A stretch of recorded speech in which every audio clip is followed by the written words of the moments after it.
to your house, Joe Rulo, everybody.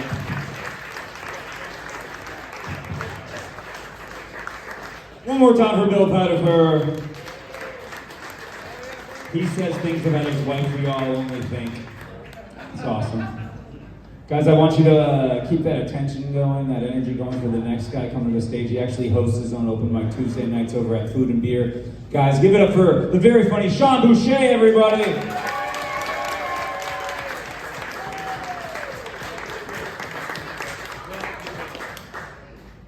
So a dyslexic walks into a bra? Yeah. Think about it, guys. What's up, guys? What a fun night, Big Talk. What a fun job I have. I get to come up here and try to make you laugh. I feel like the lady from Flashdance. I'm just joking for my life. What a feeling. So my pronouns are tall and handsome. All you white people better recognize. All right, let's get started. So I was at Walmart the other day, and I came across a package of diapers. Those had that cute little baby on the package, you know, the Huggies model.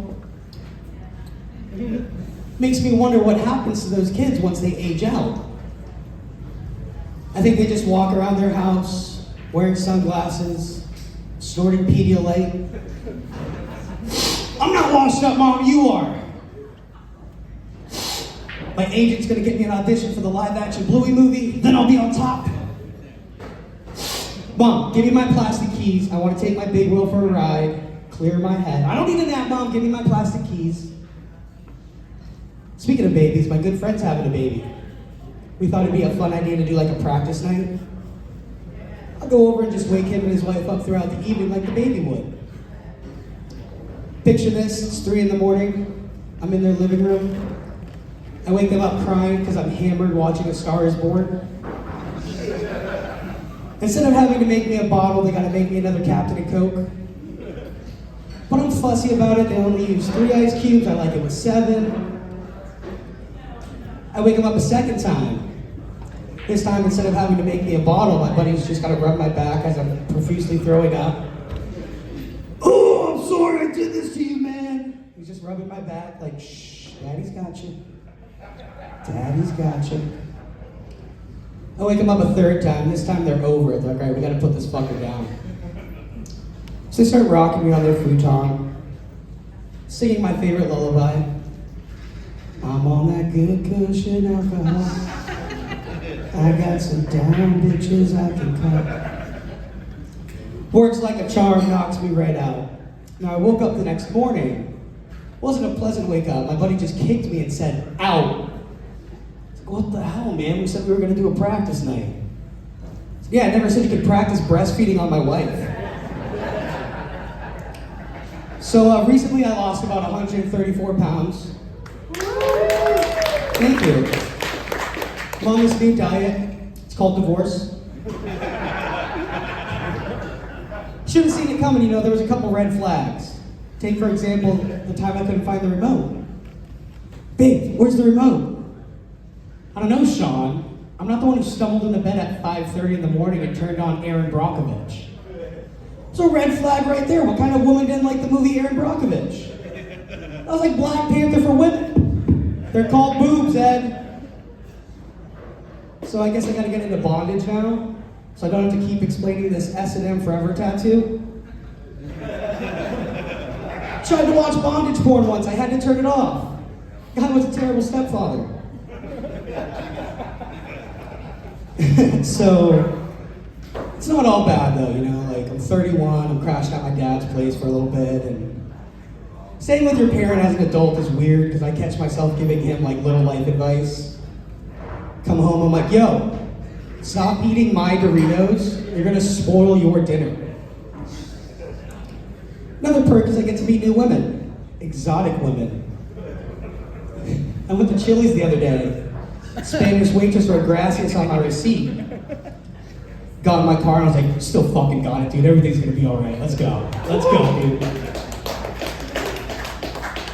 But you know, now that I'm single again, it reminds me of all the crazy escapades I would get into when I was in my early 20s as a bachelor. Take, for example, the time I brought an Amish chick home. It wasn't hard. Just walked up to her and was like, "What's up, Esther? You want to come back to my house and experience air conditioning?" Brought this Amish chick home and showed her Star Wars. Big mistake. She didn't leave for 2 days. I woke up and I was like, "Oh shit, you're still here." She was sitting on the couch, churning butter, watching Return of the Jedi. She turned to me dead serious. "Is the Force real?" Tried to Jedi mind trick her. I was like, "You want to suck my dick and then go home." So we pull up to the barn where she lived, and when we pulled up, there's a grown man with his arm fully inserted up a horse's ass. Now I have a curious mind. I'm like, "What's going on with this guy?" She's like, "Oh, that's my dad. He's a mechanic." Thank you. I dated this chick one time who was really into Monopoly. She'd make us play before we'd have sex. I got sent to jail multiple times. She'd become a freak in the bedroom. We'd incorporate the pieces, use the thimble as the condom. She'd be laying there naked. I'd be making it rain all the free parking money on her. One time we were having sex and I myself got a little too into it. Tried to insert one of those red hotels up her ass. She smacked me. "What are you, fucking nuts? You gotta put 4 houses in there first." It's a good joke, people. Come on, it's a comedy. So my one buddy's being a real dick in the group chat. Just keeps coming at me. "Sean, you need to quit drinking. Sean, you need to quit smoking. Sean, you need to change your diet." Well, I just found out that he can't eat animal crackers without getting a rash, so fuck him. I might be slowly killing myself with my vices, but at least I can eat the third food that you introduce to babies. God, I can't wait to outlive him. Just get hammered, go to his funeral, throwing cheeseburgers in his casket like, "Who needs to change their diet now, bitch?" I'm gonna go to his grave once a year just to ash my cigarette on it. I'll be classy about it though. I'll get one of those like Cruella de Vil filters. Show up to his grave. "Who needs to change the diet now, bitch?" So I had to turn the radio off today. There's no good radio hosts anymore. We really took Casey Kasem for granted. You guys remember Casey Kasem? "Hi, I'm Casey Kasem. Here's Lou Bega with Mambo number 5. What's great about Casey Kasem is he always told a little story, a little anecdote before each song. Can you imagine if he was still around today?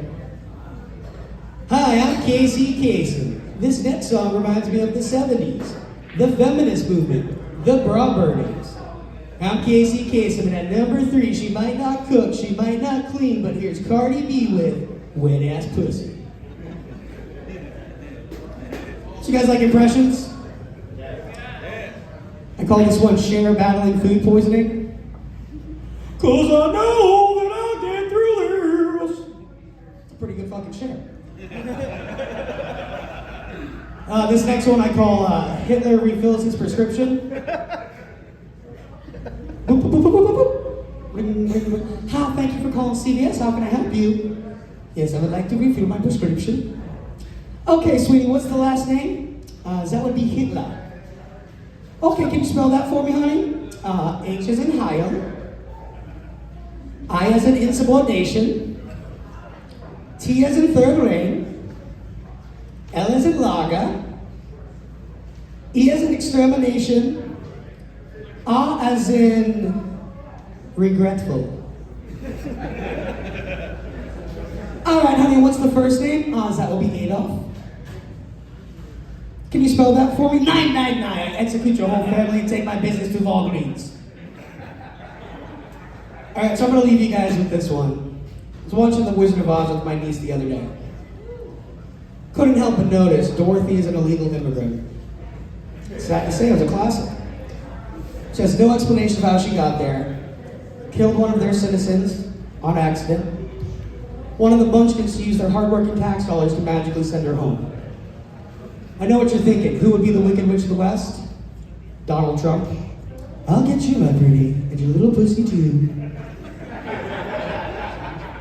The flying monkeys are like his ICE agents. Take your army to the Forbidden Forest. Bring me that girl and that dog. Fly, fly, fly. Dude, you guys don't realize how many times I had to rewind that scene on YouTube to figure out what the fuck she said to the monkeys.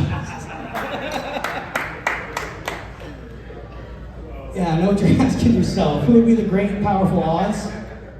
Bernie Sanders. Oh, Dorothy, I would love to help you get home. Come in, come in. Leave the dog outside, though, because I have allergies. That's Hitler. Now, when I started doing comedy, I would post my sets on Facebook, social media, and whatnot. Friends and family from out of town could see it. Posted that last joke, my friend's wife commented, Sean, I'm very excited you're pursuing your dream. I'm very happy you're doing stand-up comedy, but I can't believe you used the P word. The hell's the P word? She said pussy. I can't believe you used pussy on stage. People don't find pussy funny. But what does she know about comedy? She's a cunt. I'm Sean Boucher, guys. Thank you very much.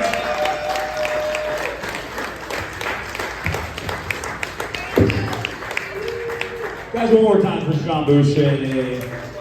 Like I said, you can see him every Tuesday, 10 o'clock at his open mic at Food and Beer. Or if you're podcast listeners, ironically enough, he has a podcast called My Wife's Asleep. So